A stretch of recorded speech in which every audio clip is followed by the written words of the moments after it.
나아가서 드빌의 주민들을 쳤으니 드빌의 본 이름은 길앗 세벨이라.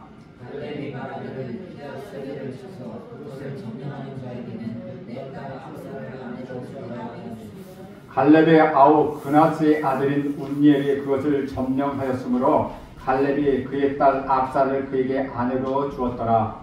압살가 출가할 때에 그에게 청하여 자기 아버지에게 복을 구하지 않고 나에게서 내리니 갈렙이 이르되 내가 소수하느냐 이르되 내게 복을 주소서. 아버지께서 나를 남방으로 보내시니 샘물도 내게 주소서 하매 갈렙이 윗샘과 아랫샘을 그에게 주었더라.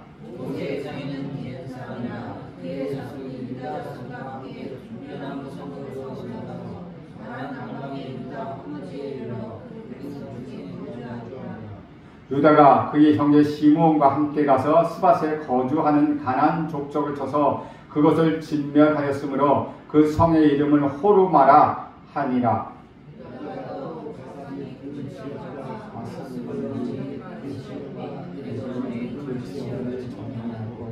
여호와께서 유다와 함께 계셨으므로 그가 산지 주민을 쫓아내었으나 골짜기 주민은 철 병거가 있으므로 그들을 쫓아내지 못하였으며 그들이 모세가 명령한 대로 야곱을 나에게 주었더니 그가 거기서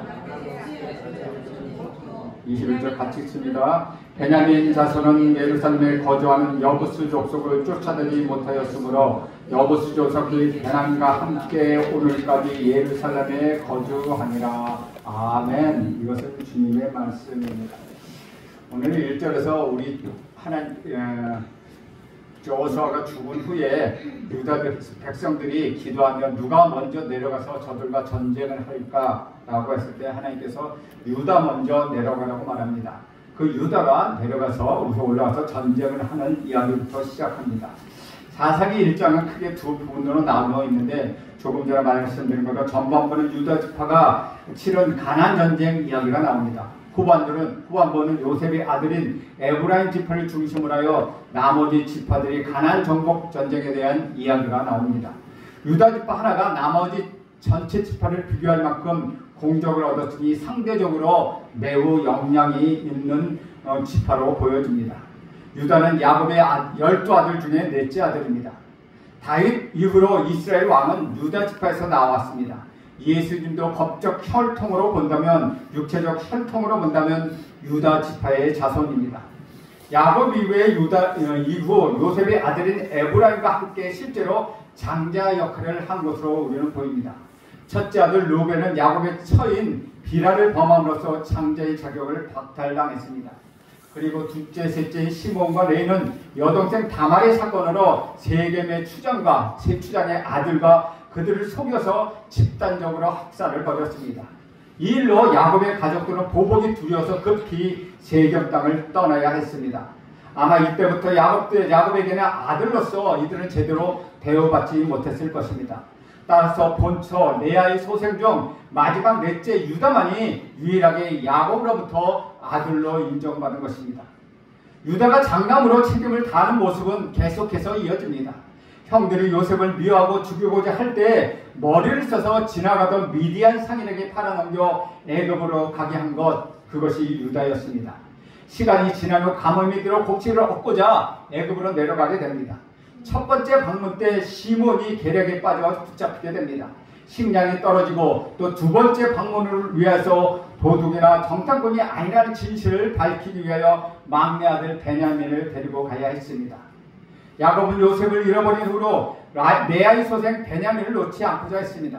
이때 유다가 자신의 목숨을 담보로 하여 결국 베냐민을 데리고 애굽으로 내려갈 수 있었습니다. 이후로 유다 자손들은 12지파 중에 리더 역할을 했듯 합니다. 에브라임은 요셉 아들이라는 후광으로 인하여 축복을 받았으므로 그 역량만큼은 유다 지파 이상이었다는 것이죠. 하지만 여러 지파 중에서 가장 크게 인정받은 지파 유다 지파였습니다. 이스라엘 민족이 광야에서 행진할 때 보면 그것을 잘 알 수 있습니다. 우선 제사장 지파인 네일과 밧개를 메고 가면 그 바로 뒤를 따라가는 지파가 바로 유다 지파였습니다. 육적인 장자는 루벤이지만 영적인 장자는 유다임을 말해주는 사례입니다. 또한 광야 초기 가데스 바네아에서 곧장 가나안으로 들어가고자 각 지파에게 정탐꾼을 보내도록 했습니다. 이들 중 10명은 가나안이 좋은 땅이지만 그곳 사람들이 거인같이 크고 강렬하고 성벽은 높고 요새는 튼튼하기 때문에 메뚜기 같은 우리가 그 땅을 차지하는 것은 불가능하다고 그들은 말합니다. 그러나 12 정탐꾼 중에 여호수아와 갈렙은 이들과 다른 의견을 믿음으로 보고합니다. 가나안을 이길 수 있다. 지금 우리가 올라가면 그 땅을 차지할 수 있다라고 보고합니다. 믿음의 증언을 한 정탐꾼인 여호수아는 에브라임 지파이고 갈렙은 유다 지파입니다. 사사기 1장 1절을 보면 각 분배받은 땅을 정복하는 전쟁을 시작하기 위하여 이스라엘 백성들이 모여서 기도하며 하나님의 뜻을 물었습니다. 그때도 하나님은 유다 지파가부터 먼저 올라가 정복 전쟁을 시작하라고 말씀하십니다. 유다 지파는 장자로서 리더십을 보입니다. 12지파 중 가장 약한 지파였던 시므온 지파와 협력합니다. 그리고 모세의 장인의 족속으로 광야 이후에 이스라엘과 함께했던 겐 족속과도 협력합니다. 이스라엘 중에 가장 약한 이들을 도왔다는 것이죠. 16절에 보면 이렇게 기록합니다. 모세의 장인은 겐 사람이라 그의 자손이 유다 자손과 함께 종려나무 성읍에서 올라가서 아랏 남방의 유다 황무지에 이르러 그 백성 중에 거주하니라. 겐 족속은 모세의 처가 사람들입니다. 모세가 이스라엘 백성을 이끌고 광야로 들어갔을 때 모세의 장인 이드로가 찾아왔습니다. 이드로는 70인의 장로를 세워서 모세가 효율적으로 백성들을 이끌도록 지휘를 더해 주었습니다. 그 외에도 광야의 삶에 익숙했던 이드로는 많은 지식과 노하우를 전수해 주었습니다. 이후로 이드로의 족속인 겐 족속은 이스라엘과 함께 하게 되었습니다. 하지만 그 수가 지파들에 비하여 너무 미약했기 때문에 땅을 분배받더라도 자체적으로 전쟁을 치를 수가 없었습니다. 그래서 유다 지파가 나서게 된 것입니다. 시므온은 야곱의 둘째 아들로 가장 문제가 있는 아들이었습니다. 앞서 말씀드린 세겜 사건에 보듯이 거짓이 많고 잔혹한 사람이었습니다. 시므온의 자우르스 역시 많은 문제를 일으켰습니다. 가장 대표적인 사건이 가나안 땅 입성하기 전에 요단강 동편 요압 땅에 있었던 고스비 사건입니다. 시띠비라는 곳에 머물러 있는 중 발람 선지자의 유혹으로 바알볼의 숭배에 이스라엘 사람들이 참석하게 됩니다. 이것은 바알볼 신전에서 여사제와 성관계를 갖는 것을 이야기합니다. 이 일로 인하여 하나님은 진노하셔서 연병으로 2만 4천 명이 죽게 되었습니다.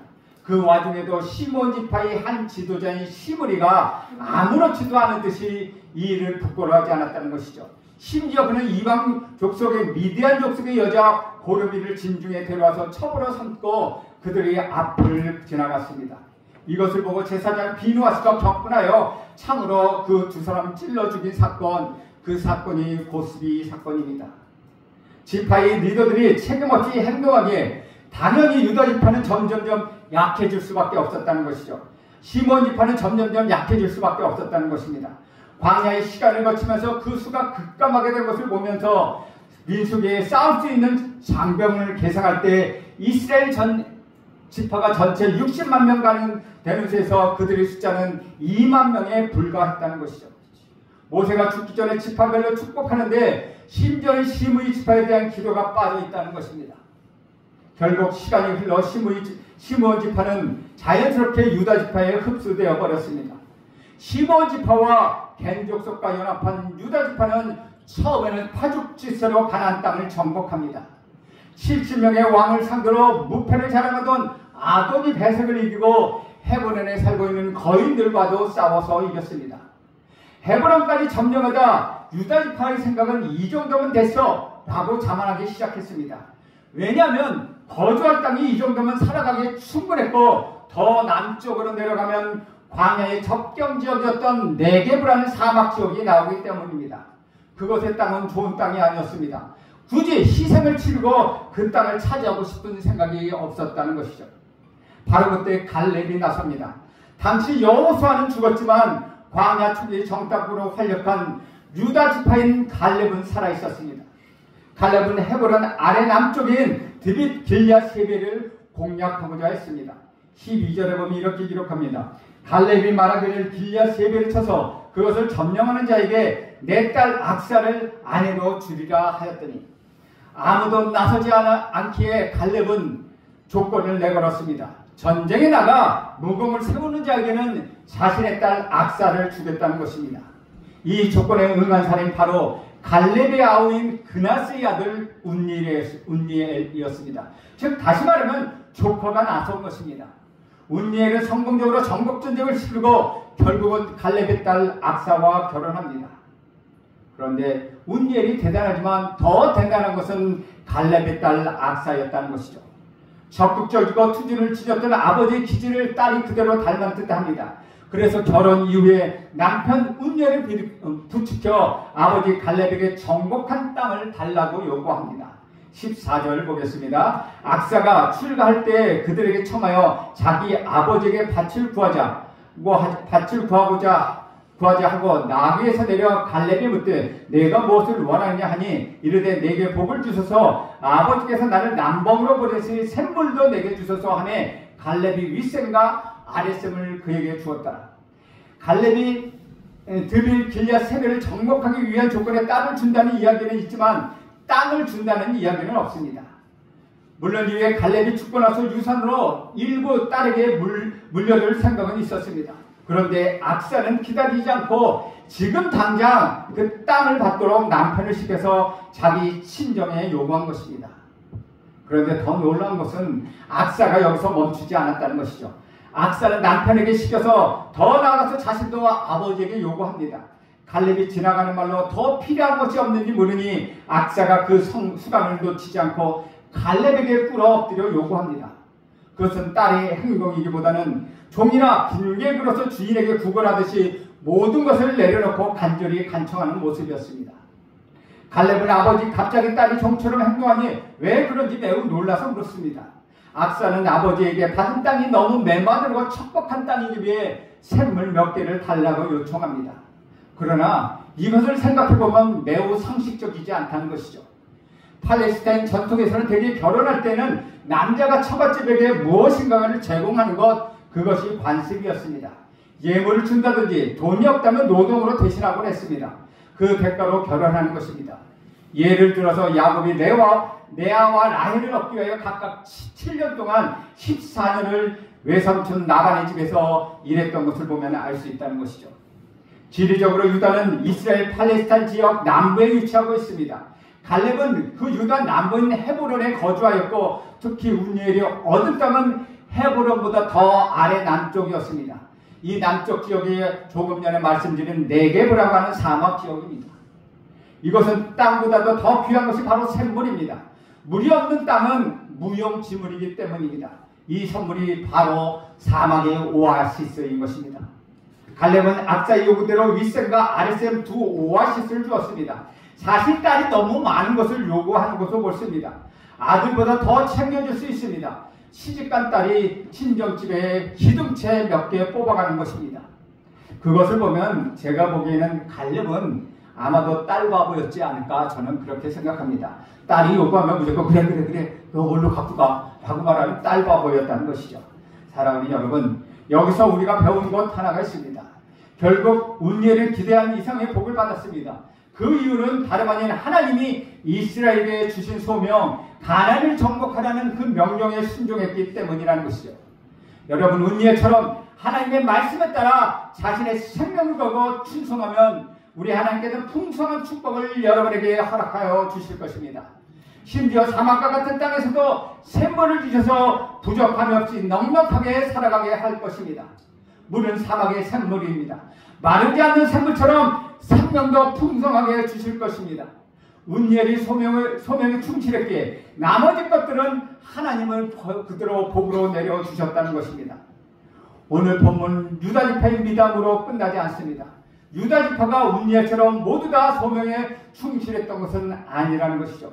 19절에 보면 이렇게 이야기합니다. 여호와께서 유다와 함께 계셨으므로 그가 산지 주민을 쫓아내었으나 골짜기 주민들은 철병거가 있으므로 그들을 쫓아내지 못하였으며, 여기서 보면 유다지파가 내 능력이 안 돼서 상대가 너무 강력해서 못 쫓아낸 것처럼 그렇게 해석할 수 있습니다. 그러나 히브리 원어를 살펴보면 이것은 능력이 없어서 쫓아내지 못한 것을 가리키는 말이 아니라는 것이죠. 유다 지파는 산지 거민을 쫓아낼 수 있었습니다. 그러나 이들이 골짜기 거민과 싸울 때는 하나님을 의지하기보다는 눈앞에 보이는 철병거를 너무나도 두려워하였다는 것입니다. 결국 그 철병거 앞에 무너져 내렸다는 것이죠. 유다 지파는 충분히 싸워 이길 수 있는 힘과 능력이 있었습니다. 그런데 누구 하나 철병거와 싸울 용기와 믿음이 없어서 고의적으로 그들과의 싸움을 회피했다는 것입니다. 이것은 하나님 말씀에 대한 불순종이라는 것입니다. 주 안에서 사랑하는 여러분, 전쟁의 승패는 창과 칼에 있지 않습니다. 전 믿음의 싸움은 누가 더 최신식 무기를 갖고 있느냐가 중요한 것은 아니라는 것이죠.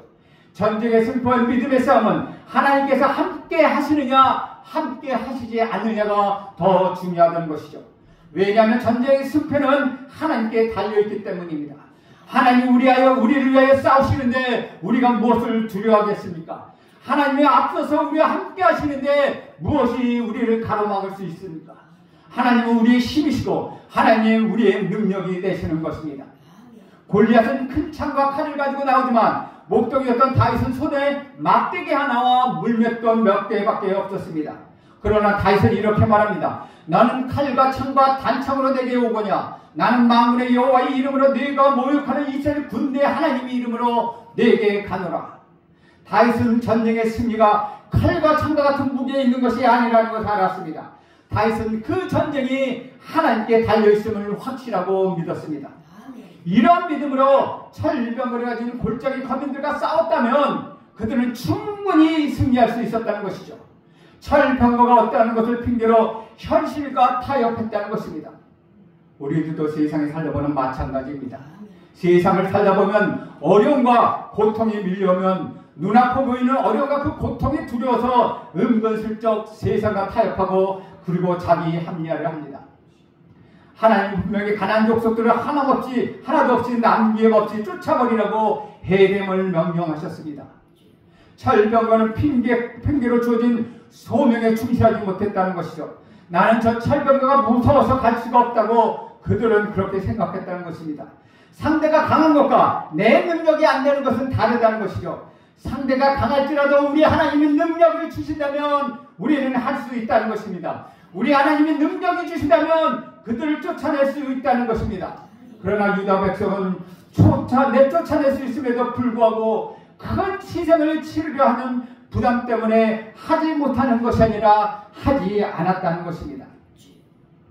앞서 1장 9절에 따르면 유다 자손은 산간지방과 네게부 지방과 낮은 지방에 내려가서 거기 사는 가나안 사람들과 싸웠다고 말합니다. 이미 유다 자손은 낮은 지대 즉 골짜기 거민과 싸워 승리한 경험이 있다는 것이죠. 그들에게 충분히 승리할 능력이 있었습니다. 그러나 희생을 두려워했던지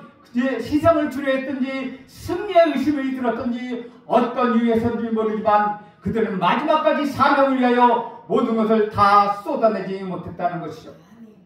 사랑하는 여러분, 주님의 일에는 최선을 다하십시오. 여러분의 사명을 잊지 마십시오. 그럴 때 우리 주님께서는 불가능 속에서도 승리를 주시는 하나님과 함께 하신다고 말씀하셨다는 것입니다. 하나님 말씀에 순종할 때 우리는 승리를 얻게 될 것입니다. 이것은 비단 유다 지파들의 문제만은 아니었다는 것이죠. 21절 말씀을 보면 베냐민 자손은 예루살렘에 거한 여부스 사람을 쫓아내지 못했다고 말씀하고 있습니다. 21절을 보면 이렇습니다. 베냐민 자손은 예루살렘에 거주하는 여부스 족속을 쫓아내지 못하였으므로 여부스 족속의 베냐민 자손과 함께 오늘까지 예루살렘에 거주하니라. 베냐민 자손들은 예루살렘에 거주하는 여부스 사람들을 쫓아내지 못했습니다. 여부스 족속은 이스라엘 산악 지역에 거주하는 민족자들입니다. 지형상 예루살렘은 정복하기 매우 까다로운 곳입니다. 그래서 베냐민 지파는 이들과 정면 충돌을 피하고 이곳 주민들의 땅을 정복하지 않았습니다. 이 역시 가나안 땅을 정복하라는 하나님 말씀에 불순종했다는 것이죠. 그러므로 400여 년 동안 이들이 이 책을 쓸 때까지 오늘까지 예루살렘에 거주했다고 말합니다. 하나님 이후에도 400여 년 동안 그들과 함께 거주하게 하셨습니다. 하나님께서 주신 그 사명을 회피한 결과였다는 것이죠. 이때 정복하지 못한 여부수 족속은 결국 이스라엘 땅의 눈이 가시처럼 된 존재가 되어 이들을 괴롭히게 되었다는 것이죠. 비록 유다 지파는 초반에 열심히 땅을 정복했지만 적을 두려워한 나머지 철벽을 가지고 있는 골짜기 거민을 그대로 남겨두었습니다. 베냐민 지파는 공격하기 어려운 산악지역에 사는 여부수 거민들을 그대로 남겨두었습니다. 이들은 하나님께서 전쟁에 동행해 주셨다는 약속을 주셨음에도 불구하고 그들의 사명을 완수하지 못했다는 것이죠. 그들은 그냥 스스로 만족하는 자족함에 그쳤다는 것입니다. 혹시 유다 지파나 베냐민 지파의 모습이 우리의 모습이 아니겠습니까? 우리도 이스라엘 백성처럼 90% 순종으로 만족하고 있지는 않습니까? 우리는 하나님께서 맡겨진 사명을 감당할 때 99%에 만족해서 자족하고 있지는 않습니까? 하나님께 온전한 순종을 원하십니다. 하나님께서 여러분이 완전히 순종하기를 원하십니다. 그래서 우리를 끊임없이 하나님께서 우리에게 주어 맡겨주는 사명에 마음을 쏟도록 우리는 노력해야 한다는 것입니다. 사랑하는 여러분, 이스라엘과 함께 하겠다고 약속하신 하나님의 말씀은 오늘도 저와 여러분에게 동일하게 함께하고 계시다는 것입니다. 주님과 동행하며 자기 만족의 수준에서 사명을 멈추지 마십시오. 하나님이 주신 사명을 끝까지 최선을 다하여 온전히 완수하는 여러분의 남은 생애가 되기를 축원드립니다. 그래서 여부수 자손들이 오늘날까지 예루살렘의 베냐민 자손과 함께 살았다고 말합니다. 베냐민 지파의 벽에는 조도 하나님이 주셔도 못 먹는 결과가 되었다는 것이죠. 유다 지파가 승리해 놓은 곳에 자신들이 올라가서 마지막 잠부를 정리하듯이 예루살렘을 완전히 정복하면 되는 것이었습니다. 그러나 베냐민은 그마저도 하지 못했다는 것이죠. 그냥 적당한 거리를 두고 그들의 현실과 타협하고 살았습니다. 이때 정복하지 못한 여부수 족속은 먼 훗날 400년 후에 다윗이 왕이 된 이후로 완전히 정복할 때까지 계속해서 이스라엘에게 눈의 가시 같은 존재가 되었습니다. 다윗이 오시까지 400년이 넘는 그 기간 동안 베냐민 지파는 여부수 족속과 함께 해야만 했다는 것입니다. 왕이 되었을 때 그가 여부수 족속을 쳐서 이렇게 예루살렘에 올라갈 때 여부수 사람들이 그를 조롱하지 않았습니까? 그렇지만 다윗은 그들을 모두 쫓아낼 수 있었습니다. 사랑하는 여러분, 우리의 신앙이 이렇게 하나님의 말씀에 온전히 충성을 다하는 것 매우 중요하다는 것입니다. 저와 여러분이 핑계거리를 찾고 남의 탓을 찾으면 아무것도 하지 못한다는 것이죠. 실패한 사람과 성공한 사람의 차이점이 있습니다. 실패한 사람은 안 되는 이유를 찾지만 성공하는 사람, 승리하는 사람은 어떻게 그렇게 해야 할지를 그 방법을 찾는다는 것입니다. 마찬가지로 저와 여러분의 믿음의 사람이로서 믿음의 성도라면 저와 여러분 앞에 놓여있는 것이 안 될 이유를 찾지 않을까 하는 것입니다. 즉 다시 말하면 우리도 혹시 베냐민 지파처럼 안 될 이유만 찾아다니지 않는가 다시 한번 우리를 돌아다 보아야 한다는 것입니다. 어떻게 하면 저것을 넘을 수 있을까? 어떻게 하면 저것을 이겨낼 수 있을까 하는 방법을 찾는 그런 믿음이 있기를 간절히 바랍니다. 주 안에서 살아가는 여러분, 사명의 길은 처음에는 누구나 시작할 수 있습니다. 그러나 그 길을 끝까지 완수하는 사람은 드뭅니다. 오늘 본문에는 사명에 충실하여 완수한 사람과 그렇지 못하고 중간에 포기하고 타협한 사람들이 나옵니다. 두 사람의 길의 결과는 차이가 있습니다. 사명의 길을 걸어갈 때 하나님은 모든 것을 책임져 주십니다. 운니엘에게 악사는 천사와 같은 아내를 붙여주셨으니 주님은 모든 것을 책임져 주신다는 것입니다. 그러나 현실적인 이유로 현실과 타협하는 이유로 마지막 순간을 견뎌내지 못하고 세상과 타협했을 때 그 결과를 인하여 고통을 죽을 때까지 평생을 지고 가야 한다는 것이죠. 그러므로 후손까지 그 짐을 져야 한다는 것입니다. 여러분, 이러한 어리석음을 경계하십시오. 하나님께서 여러분을 사랑하시고 여러분을 위하여 모든 것을 예비해 두셨지만 믿음이 없으면 오늘 본문의 유다 지파처럼 오늘 본문의 베냐민 지파처럼 모든 것이 나와 상관이 없는 것이 되고 만다는 것이죠. 문제는 환경이 아니라 저와 여러분의 믿음에 있다는 것입니다. 오늘 기도하실 때 지금 여러분 앞에 놓여있는 문제는 과연 무슨 문제인지 돌아보시기 바랍니다. 그리고 모든 것을 예비해 두신 하나님의 축복을 믿음의 눈으로 바라보십시오. 하나님께서 여러분에게 주신 영적인 분별력으로 오늘 여러분이 무엇을 해야 할지 믿음의 결단을 하시길 저는 간절히 바랍니다. 하나님의 은혜는 가만히 있는 자와 상관없는 은혜입니다. 오직 믿음으로 그 약속을 붙드는 자, 그 은혜에 붙드는 자들의 것입니다. 또한 믿음에는 왕년에 나도 이렇게 했어, 옛날도 나도 이렇게 했어 라는 왕년이란 말이 없다는 것이죠. 믿음은 언제나 현재입니다. 오늘 내가 하나님을 신뢰하고 하나님 말씀에 순종하는 것, 그것이 중요하다는 것이죠. 하나님의 약속보다 현실의 두려움을 더 크게 생각하면 결국은 실패할 수밖에 없습니다. 지금 여러분의 힘과 능력으로 할 수 없지만 가장 크신 우리 하나님만 바라보십시오. 우리 하나님께서 믿음의 싸움을 포기하지 않도록 여러분을 도와주실 것입니다. 철저하게 제약을 몰아낼 수 있도록 여러분을 도와주실 것입니다. 믿음의 행보, 순종의 행보를 이어갈 수 있도록 여러분과 함께 하실 것입니다. 그러므로 하나님 말씀에 순종하고 그 말씀에 하나님을 신뢰하는 여러분 모두가 되길 간절히 바랍니다. 기도하겠습니다. 하나님 아버지, 운니엘의 믿음과 그와 반대되는 골짜기 철벽을 가진 주민들을 쫓아내지 못한 유다와 베냐민 지파의 모습을 보면서 하나님 은혜와 축복을 오직 믿음으로 붙잡는 자의 것이라는 것을 다시 한번 생각하게 하옵소서. 오직 믿음으로 살아가게 하옵소서. 영적인 분별력으로 세상을 바라보게 하옵소서. 예수님의 이름으로 기도합니다. 아멘.